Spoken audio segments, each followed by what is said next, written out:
కాంగ్రెస్ ప్రభుత్వం రుణమాఫీ సరిగ్గా చేయలేకపోయిందని విమర్శించారు కేంద్ర మంత్రి బండి సంజయ్. దీనికి కౌంటర్ ఇచ్చారు డిప్యూటీ సీఎం భట్టి విక్రమార్క.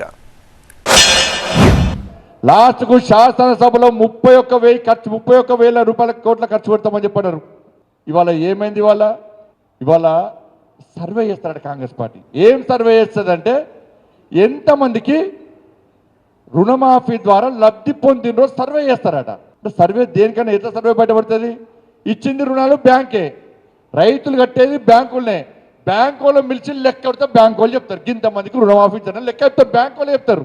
దీనికి మన సర్వే పేరుతో మళ్ళీ కాలయాపన చేస్తారు, డైవర్ట్ చేస్తారు. దీనికి ఇంకొక 18,000 కోట్ల రూపాయలు తీసుకొచ్చి రైతుల కోసం రుణమాఫీ చేసింది ఈనాటి కాంగ్రెస్ ప్రభుత్వం. ఇది ఛాలెంజ్గా చెప్తా ఉన్నాం.